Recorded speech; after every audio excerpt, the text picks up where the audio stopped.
The Oregon Ducks have been busy in the transfer portal. They've plucked quite a few guys out over the last couple weeks, but more recently, USC's Emmanuel Pregnon is now heading to Eugene, the big interior offensive lineman who surprisingly entered the portal last week. Oregon has stepped up and grabbed him, so that's two from USC in Pregnon and Bear Alexander. This is, again, bolstering the interior of the offensive line. I mean, when you are missing, and think of the transition that Oregon is having on their O-line, right? Gone from this past year's team are Josh Connerly, Johnny Cornelius, Marcus Harper, Nishad Strother. Coming back next year, guys that played significant roles are Pancha Laulu, you bring your center back, Kavika Rogers, and Dave Iuli, who both kind of took over that right guard position in rotating in with Marcus Harper after his injury. So you bring three back. You go into the transfer portal and you get Isaiah World, the number one left tackle. Was it Alex Harkey, the right tackle from Texas State? Mm-hmm. They've been trying to rebuild and just kind of retool that thing on the fly because they have recruited and developed guys on that O-line that they're going to be expecting significant snaps from, whether it is, Matthew Bedford, who came in from Indiana out of the transfer portal, was injured this year and unable to play. Janoris Wilson, who we saw catch a 2-point conversion at one point this year, but didn't really get significant snaps. George Silva, another monster that they can rely on the outside. Oregon is trying to build depth. If you look at where their O-line was at heading into this week, it was like 8 guys that they would feel comfortable with rolling in there in a rotation.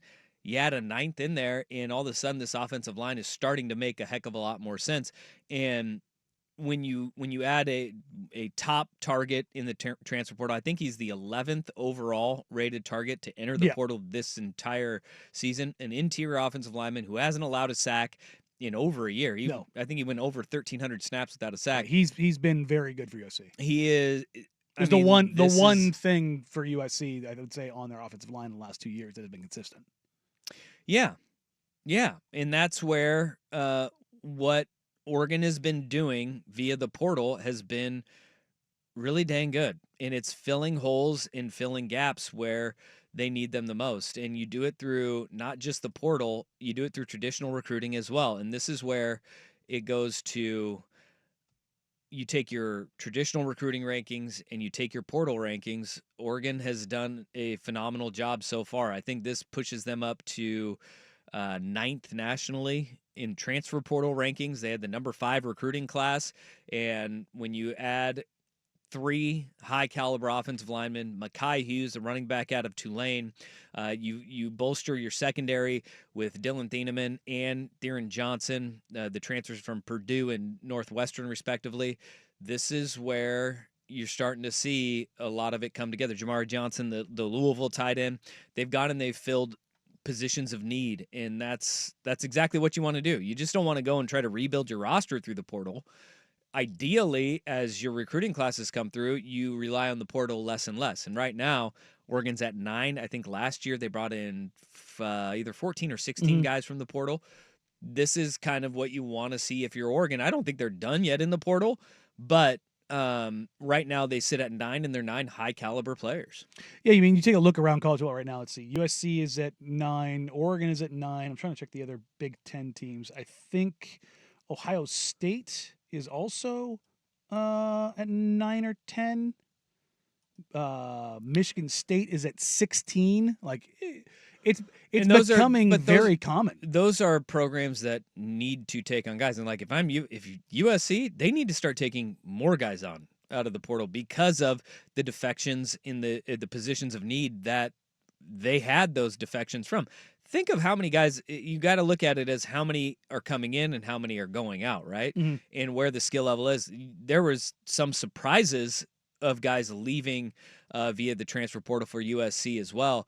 And, that's where you're probably going to have to lean on taking more guys in. If you're in the middle of a rebuild, you absolutely need to do it. If you lose guys to attrition, you 100% have to do it, or if you're not as good of a recruiter. then you're going to have to take on guys through the portal right now. I mean, what's incredible is that Ole Miss is doing it again. They have 21 guys. Lane's pretty good at that. He's the portal king. I mean, Dion wanted to claim it. He's the opposite of Dabo. But he had 26 guys out of the portal last year. He's got 21 this year. Back in 2023, I think he had another massive portal class as well where, he brought in 23. So he basically turns over his starting 11 on both sides every year through the portal. And it's pretty crazy. It's not like they're good. He's not just, he's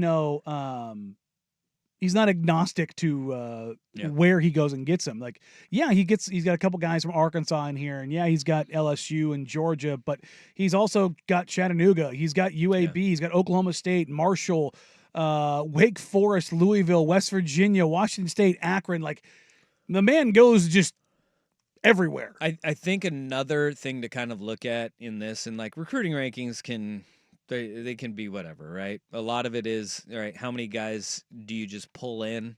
And we know how often the recruiting rankings can just be flat out wrong, too, in misevaluating guys.